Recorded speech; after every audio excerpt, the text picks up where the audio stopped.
लक्ष्मीच्या पावलांनी या मालिकेच्या येणाऱ्या भागात एक जबरदस्त ट्विस्ट आपण आता पाहणार आहोत। तर आता प्रदीपने चांदेकरांच्या घरात खूप मोठा तमाशा केलेला असतो।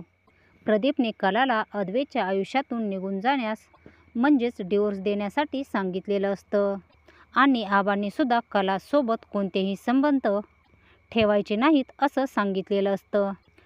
तर तेव्हाच तिथे कलाने आता सर्व चांदेकरांना खूप मोठं वचन दिलेलं असतं।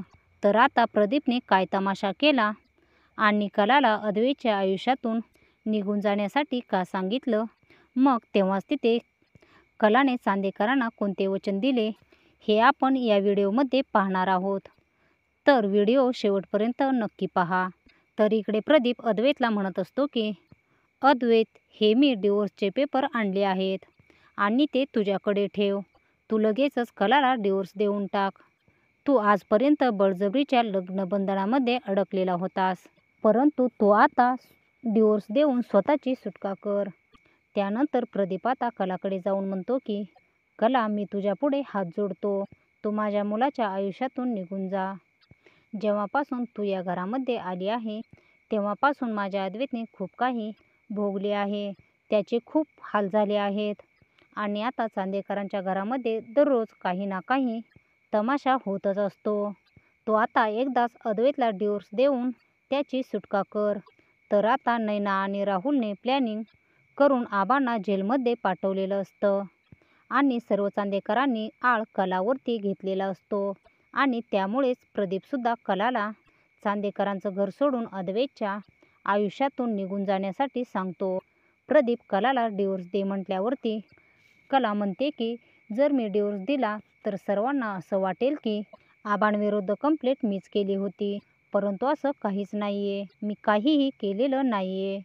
तेव्हा प्रदीप म्हणतो कला, या डिवोर्सचा आबांच्या कंप्लेंटशी काहीही संबंध नाही आहे। तेव्हा कला म्हणते मग अद्वैतला डिवोर्स का पाहिजे? तुम्ही अद्वैतला एकदा तरी विचारलं आहे का त्याच्या मनामध्ये काय चाललं आहे ते? तेव्हा सरोज म्हणते की अद्वैत, तू या मुलीला सांग की तुझ्या मनामध्ये काय चाललंय, तू या डिवोर्स पेपरवरती सह्या कर। तेव्हा प्रदीप म्हणतो की अद्वैत, तू हा पेन घे आणि लगेचच त्या डिवोर्स पेपरवरती साईन कर।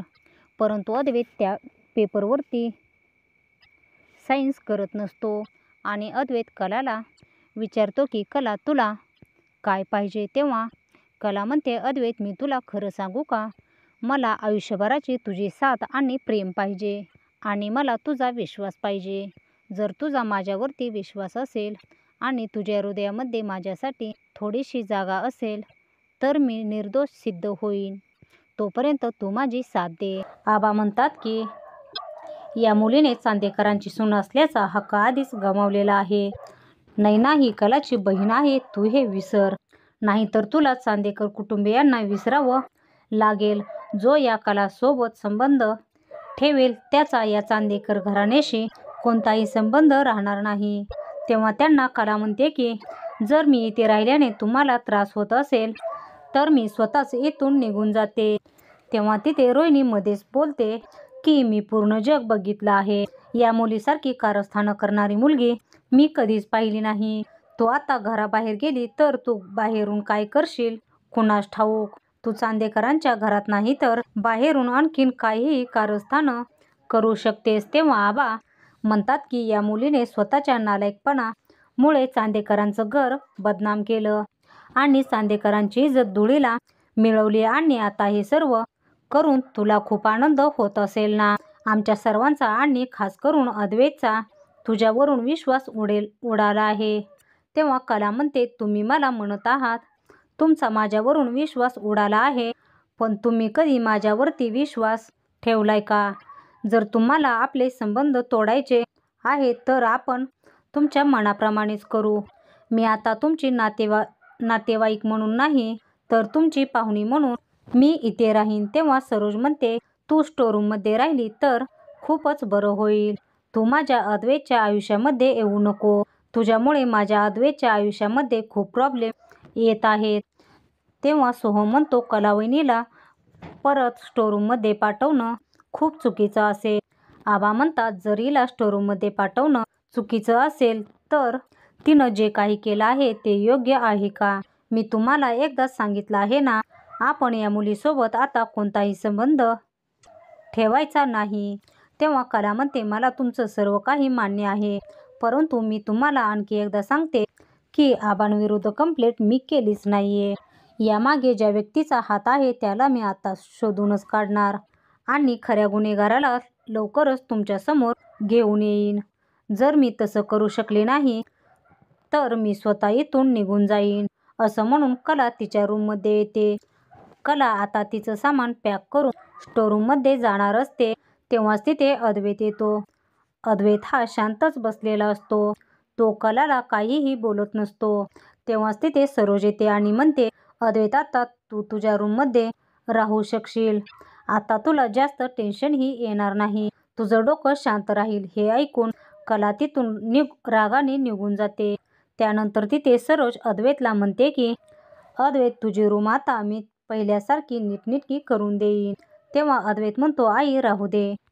त्या कलाचं सामान वगैरे ती स्वतः येऊन घेऊन जाईल. तेव्हा सरोज म्हणते, अद्वैत जर तुला ती मुलगी परत येऊ शकते असं वाटत असेल तर ते चुकीचं आहे. अद्वैत तुला सर्व सत्य माहीत आहे तरी सुद्धा त्या मुलीला आणखीन का विसरत नाहीये. असं म्हणत सरोज तिथून रागाने निघून जाते. तर इकडे राहुल त्याची आणि नैनाची रूम पूर्णपणे विस्कटून नैनाचे दागिने घेऊन जात असतो आणि त्याने सर्व दागिने एका बॅगमध्ये भरलेले असतात. तेव्हाच तिथे नैना येते. नैना पाहते तर काय राहुलने नैनाचे सर्व दागिने घेतलेले असतात आणि तो गडबडीने कुठेतरी जात असतो. तेव्हा नैना राहुलला विचारते की राहुल तू हे सर्व दागिने घेऊन कुठे जात आहेस? हे दागिने सर्व माझे आहेत. तुला तुझ्या वस्तूला हात देखील तू मला लावू देत नाही.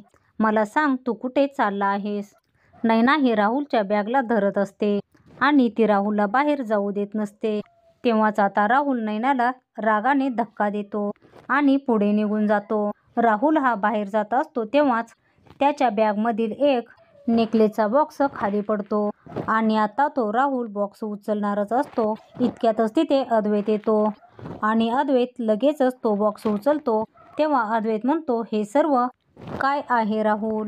तू हे दागिने घेऊन इतक्या झटापटीने कुठे जात आहे? तेव्हाच तिथे मागून रोहिणी येते आणि ती अद्वैतला म्हणते की अरे अद्वैत, ही आपल्या पिढीची ज्वेलरी नाहीये. ही माझी स्वतःची पर्सनल ज्वेलरी आहे. आजकाल मी ही ज्वेलरी वापरत नाही म्हणूनच मी ही त्याला ज्वेलरी लॉकरमध्ये ठेवायला सांगितले आहे. तेव्हा राहुल सुद्धा म्हणतो, मॉम बरोबर बोलत आहे. मी आता तिकडेच चाललो होतो. इतक्यातच तिथे सरोज येते आणि आता ती लगेचच म्हणते की ही ज्वेलरी तर नैनाची आहे. नैनाला लग्नामध्ये दिली होती. इतक्यातच तिथे नैना येते आणि नैना काही बोलणारच असते. इतक्यातच तिथे रोहिणी लगेचच नैनाला खुणवते आणि शांत करते. तेव्हा सरोज म्हणते, नैना तू आता काहीतरी बोलत होतीस. तुम्ही तिघे आमच्यापासून काहीतरी लपवत आहात. त्यांचं चालूच असतं. इतक्यातच अद्वैत म्हणतो, जाऊ द्या आणि राहुल पुढच्या वेळेस जास्त गडबड करू नकोस. जरा सांभाळून चालत जा. तो बॉक्स पिशवीतून खाली पडला होता आणि तुझं लक्ष सुद्धा नव्हते. जरा सांभाळून.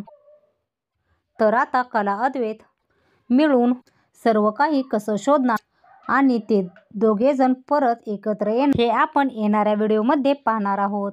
लक्ष्मीच्या पावलांनी या मालिकेचे पुढील धमाकेदार ट्विस्ट पाहण्यासाठी आपल्या चॅनलला आत्ताच सबस्क्राईब करा.